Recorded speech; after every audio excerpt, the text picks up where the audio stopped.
Maintenant, je vais vous montrer deux fichiers très importants qui sont à la base même du fonctionnement de cette application. Alors, pour les visualiser, il va falloir cliquer droit sur le raccourci qui s'est installé. Après avoir installé l'application, vous cliquez droit dessus et vous allez sur Ouvrir l'emplacement du fichier. Et ensuite, dans le dossier script, voilà les deux fichiers en question. Il faut savoir que lorsque vous démarrez l'application, hein, au début, il n'y a rien dans la base de données, forcément, puisque vous venez de l'installer. Donc, qu'est-ce qu'il va falloir faire? C'est automatiser le remplissage de la base de données pour que l'utilisateur ait au moins quelques données à manipuler. Donc, ce qui va faire ça, c'est ce script qui s'appelle script2execute.sql. Voilà, c'est celui du bas. Si je l'ouvre, ouvrir, ben voilà, vous voyez qu'il y a des scripts SQL qui exécutent donc des requêtes et qui remplissent avec les données la base de données, voilà, de l'application. Voilà les données en question. Donc il va mettre toutes ces données-là au démarrage, et ça, il le fait uniquement au début, parce que justement au début, la base de données est vide. Et une fois que la base de données est remplie, en fait, l'application va détecter que la base de données est remplie et ne va plus l'exécuter. Donc, il est exécuté au début uniquement et après il n'est plus exécuté, sauf, je précise bien, si on vide la base de données à nouveau. D'ailleurs, je vais le lancer. Je lance l'application et vous souvenez qu'ici on a ce bouton vider la base de données. Donc là, si je clique dessus, la base de données sera vide et c'est là que, au prochain démarrage, l'application va détecter qu'il n'y a rien dans la base de données et c'est là qu'il va donc exécuter ce fichier script2execute.sql. Voilà un des fonctionnements. Ensuite, le premier qui s'appelle reverse-engineer.sql, eh ben, il sert tout simplement à faire une photocopie, une photo du moins, du contenu de la base de données. Il enregistre donc le contenu de la base de données avant la fermeture avant chaque fermeture de l'application. Donc si par exemple, ça veut dire que si je rajoute une donnée ici, par exemple add new tirage, allez, on va par exemple ajouter le dernier tirage qui n'est pas dans la liste, celui du mardi 26 juillet, 3, 5, 17. Alors c'est parti, 3, 5, 17, 3, 5, 17, 25, 27, 25, 27, As 9, 1, 9 pour les étoiles, et c'est le mardi, c'était le mardi 26 juillet. 26 juillet, jour du tirage, on écrit ici mardi. Le numéro du tirage, c'est celui-ci qu'on incrémente. Vous voyez là, ce copier, et on va le coller en l'incrémentant de 1, d'une unité, donc 59. Save, on enregistre tout, voilà, sauvegarder, et vous voyez, il apparaît ici en bas, le numéro 59e.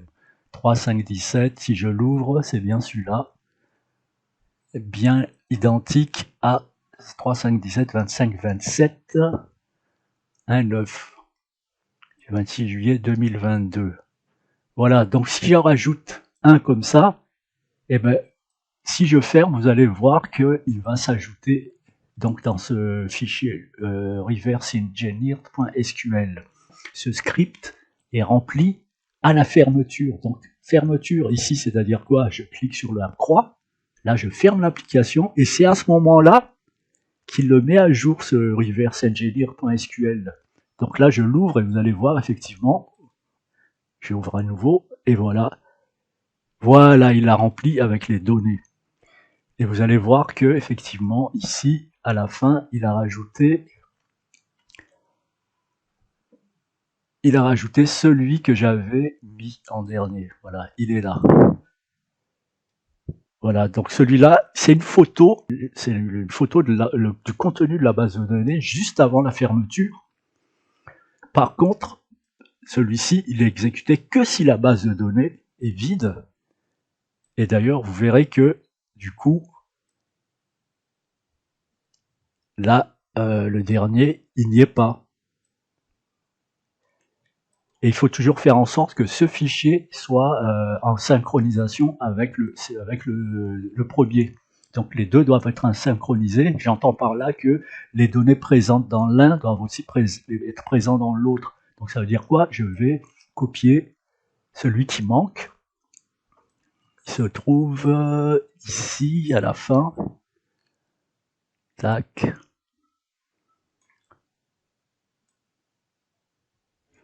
CTRL-C. Voilà, je vais copier la dernière ligne là, ici. Vous l'avez bien vu. Et je vais le coller ici dans le script to execute.sql. Si je ne fais pas ça, ben, ça veut dire que si jamais j'ai malencontreusement je vide la base de données, et ben, lorsque l'application va redémarrer, elle va effectivement tout remplir, sauf qu'il n'y aura pas cette dernière-là, et donc cette donnée-là sera perdue. Bon, si c'est qu'une ligne, c'est pas grave, mais imaginez que vous avez complété l'existant ici avec, je sais pas, une cinquantaine de lignes, eh ben, vous avez perdu 50 lignes. S'il y a 1000 lignes, vous perdez 1000 lignes. Donc, c'est quand même plus, faut copier le tout, même s'il y en a 1000, c'est facile de faire un copier comme ça, et coller dans l'autre, pour coller ici, dans l'autre, pour faire une synchronisation.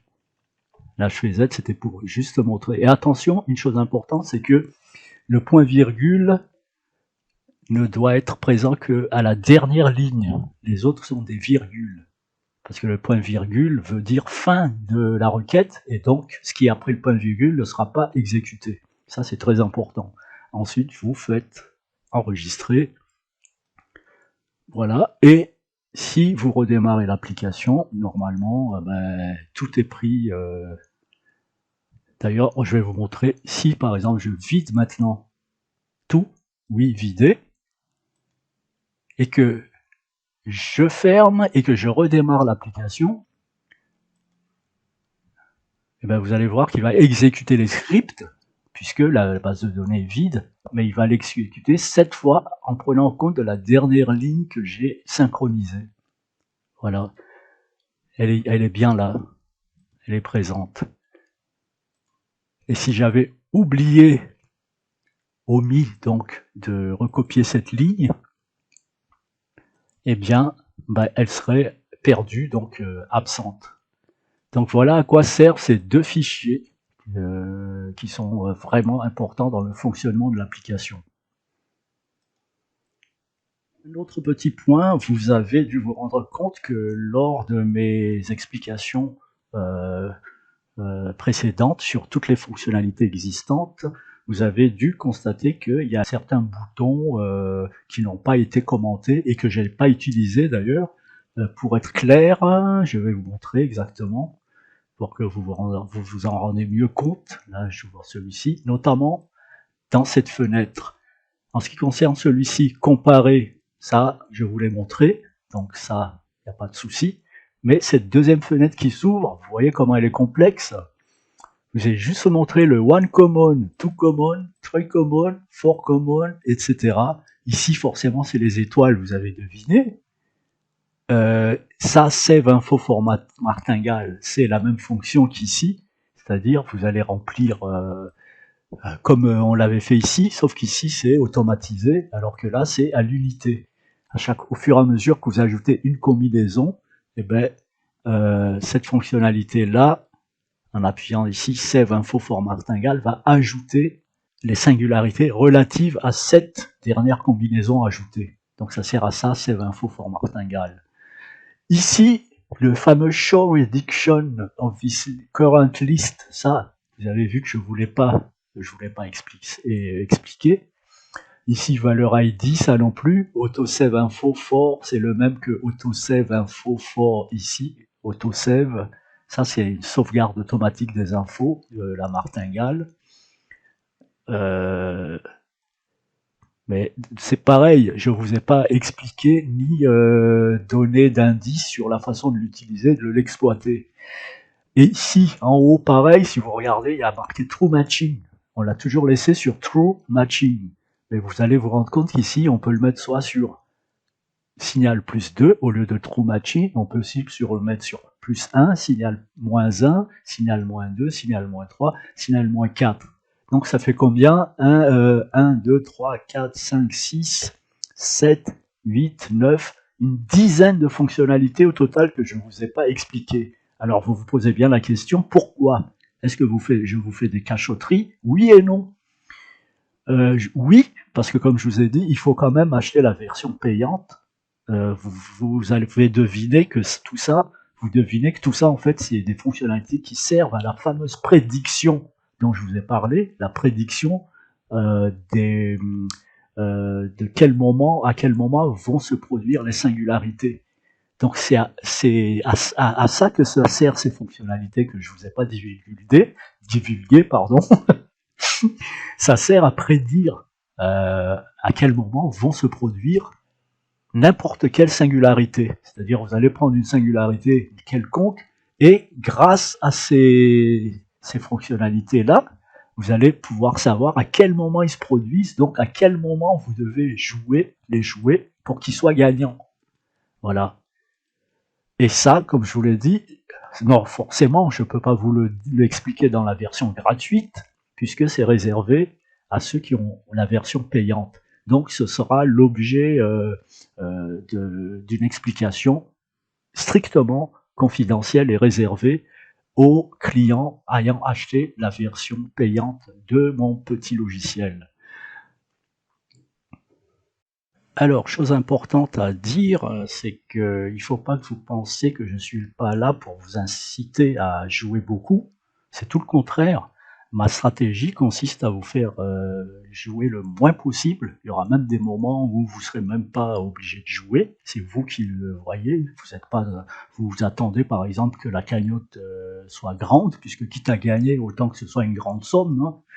Bien que vous allez me dire même des petites de l'ordre du million, on ne crache pas dessus non plus, mais mon but c'est ne pas vous rendre addict, parce que le problème de ces fameux jeux c'est l'addiction.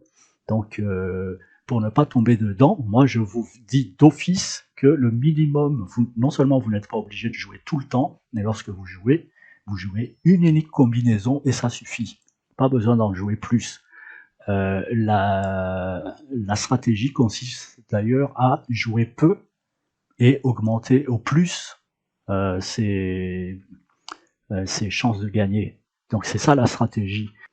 Mais pour l'instant, je vous fais une confidence, la version payante n'est pas encore mise en ligne. Donc ce n'est qu'en projet et c'est incessamment sous peu. Je vous signalerai à quel moment il sort, toujours ici d'ailleurs, sur cette chaîne, si vous vous abonnez. Et sur ce, je vous souhaite quand même bonne chance et à très bientôt.